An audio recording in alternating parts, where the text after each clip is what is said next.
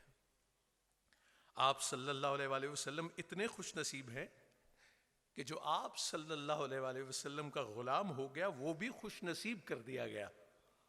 لیکن غور طلب بات یہ ہے کہ آپ صلی اللہ علیہ وآلہ وسلم کی زندگی کس کس راہ سے گزری، آپ صلی اللہ علیہ وآلہ وسلم پر کیا کیا وقت آیا، کون کون سے مراحل آئے۔ آپ صلی اللہ علیہ وآلہ وسلم سلطان الانبیاء ہیں اور آپ صلی اللہ علیہ وآلہ وسلم پر کوڑا پھینکا گیا۔ آپ صلی اللہ علیہ وآلہ وسلم باعث تخلیق کائنات ہیں اور آپ صلی اللہ علیہ وآلہ وسلم پر زمین تنگ کر دی گئی، ہجرت پر مجبور ہو گئے۔ آپ صلی اللہ علیہ وآلہ وسلم نے کفار سے پتھر کھا کر اپنے بہنے والے خون سے انہی کفار کے لیے دعائیں لکھیں، کسی پر لعنت نہ بھیجی۔ خوش نصیبی کی انتہا ہے کہ پیوند والا لباس زیب تن ہے اور آسمانوں سے بلاوا آتا ہے کہ اللہ اپنے خاص بندے کو آج سیر کرائے گا، کیا کیا نہ دکھائے گا، کیا کیا نہ بتائے گا، کیا کیا نہ آشکار ہوگا، سب کچھ ہوگا۔ سب ماضی سے ملاقات ہوگی اور مستقبل کے بھی جلوے آشکار ہوں گے۔ امت کے لیے دعائیں منظور ہوں گی، رفتوں کی مسافت طے ہوگی، قاب قوسین بلکہ اس سے بھی آگے۔ جلوہ جلوے کے روبرو ہوگا، آئینہ آئینے کے روبرو ہوگا، انسان اللہ کے قریب ترین ہوگا۔ ایسا قرب کہ نہ کبھی ہوا نہ کسی کو حاصل ہوگا، لیکن لباس میں پیوند رہے گا۔ خوش نصیبی وجود کا ظاہر نہیں، وجود کا باطن ہے۔ خوش نصیبی وجود کا ظاہر نہیں، وجود کا باطن ہے۔ یہ بات ہمیں سمجھ میں نہیں آ سکتی کہ امام حسین علیہ السلام کیوں خوش نصیب ہے۔ آپ پر کربلا گزری اور یہ بہت بڑی کٹھن منزل تھی، کیا کیا نہ ہوا، کون سا غم تھا جو نہ ملا ہو، کون سا مرحلہ تھا جو نہ آیا ہو۔ مراحل ہی مراحل، مشکل ہی مشکل، خود مشکل کشا، خود مشکل کشا۔ اور یہ ابتلا مالک ذوالفقار کے، پھر جلوے گردش روزگار کے، بڑے نصیب کی باتیں ہیں۔ تقرب کے صحیفے ہیں زمین پر ہونے والا آسمانی کرشمہ، خود تماشا و خود تماشائی، عجب صورتحال۔ خوش نصیبی کی شرح دل پذیر اپنے خون سے رقم کر رہے ہیں۔ سید الشہداء نے خوش نصیبی کو وہ رنگ عطا کیا کہ کہنے والے برملا کہہ اٹھے کہ حقا کے بنائے لا الہ است حسین۔ یہ سب حسین اوراق ہیں خوش نصیبی کی کتاب مقدس کے، یہ سب مقطعات ہیں خوش نصیبی کی الہامی کتاب کے۔ کون جانے اور کون سمجھے علم کے مخفی خزانوں کی کنجیاں ان خوش نصیبوں کے پاس۔ ساقی کوثر ہے اور دریا کے کنارے پر پیاسے ہیں، یہ سب راز ہائے سربستہ کی کرشمہ کاریاں ہیں۔ آج کا انسان کیا جانے خوش نصیبی کیا ہے۔ آج کسی کو غریبی اور پیغمبری اکٹھی مل جائے تو وہ پیغمبری سے استعفیٰ دے دے۔ اگر آج کے انسان کو دولت اور خدا میں سے ایک کو چننا پڑے تو وہ دولت کو قبول کر لے گا۔ دل اور شکم کا قصہ تو اقبال نے فرما دیا کہ دل کی آزادی شہنشاہی، شکم سامان موت۔ آج کا انسان صرف دولت کو خوش نصیبی سمجھتا ہے اور یہی اس کی بد نصیبی کا ثبوت ہے۔ آج کا انسان صرف دولت کو خوش نصیبی سمجھتا ہے اور یہی اس کی بد نصیبی کا ثبوت ہے۔ آج کا انسان یا مسلمان زندگی فرعون کی پسند کرتا ہے اور عاقبت موسیٰ کی۔ بدقسمت ہے آج کا انسان، آسائشوں کا گرفتار، نمائشوں کا پرستار، آرائشوں کا پجاری، آلائشوں کی بیماری میں کراہ رہا ہے۔ اس کا دل بجھ چکا ہے لیکن اس کے مکان میں کمکم روشن ہے. وہ لذت وجود کی لعنت میں گرفتار ہے. اسے کسی بڑے مقصد سے تعارف نہیں. وہ صرف سینچریاں ہی بناتا ہے اور پھر کلین بورڈ ہو کر رخصت فرما جاتا ہے. وہ صرف سینچریاں بناتا ہے اور کلین بولڈ ہو کر رخصت ہو جاتا ہے. آج ترقی کو مدعا حیات سمجھا جا رہا ہے. ترقی کیسی ترقی؟ کس سے ترقی؟ کس پر ترقی؟ خوراک کی بجائے دوائی کھانے والا انسان کیا ترقی کرے گا؟ آسمان زیر قدم آ گیا. آسمانوں کی راہ ڈھونڈنے والا دل کی دنیا ویران کر چکا ہے. انسان انسان سے اجنبی ہے، اپنے آپ سے بیگانہ، مقصد حیات سے بے خبر، خوش نصیبی کے مفہوم سے ناآشنا. خوش نصیبی کسی شے کا نام نہیں، سماجی مرتبے کا نام نہیں، بینک بیلنس کا نام نہیں، بڑے بڑے مکانوں کا نام نہیں. خوش نصیبی صرف اپنے نصیب پر خوش رہنے کا نام ہے.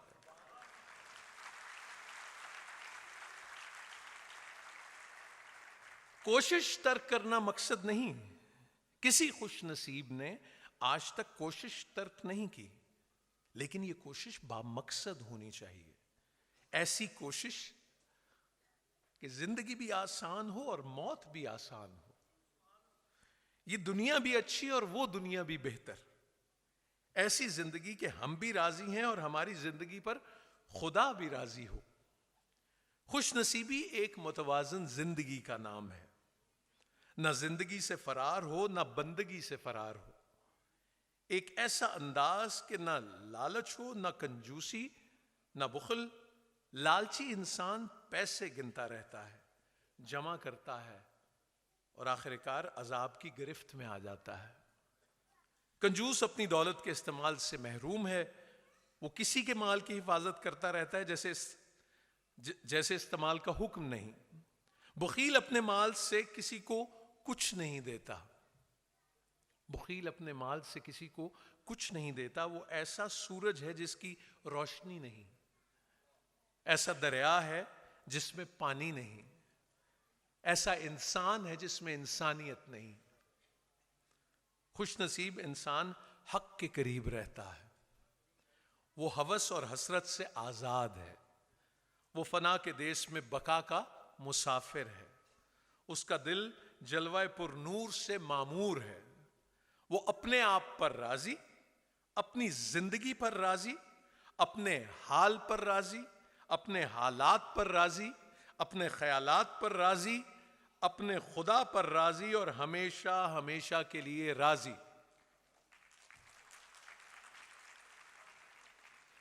سلام ہو خوش نصیبوں کی خدمت میں. الحمدللہ رب العالمین. بس آپ سے اجازت لینے سے پہلے اتنا کہنا ہے کہ یہ دیکھیے سامنے کیا لکھا ہے.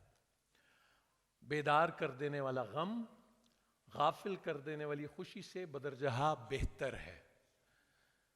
موجودہ حالات پر ایک نظر ڈالیے اور سوچئے اور دل میں جھانکیے کہ آج کل ہم کسی بیدار کرنے والے غم سے گزر رہے ہیں یا خدا نخواستہ کسی غافل کر دینے والی خوشی میں مبتلا ہونے جا رہے ہیں.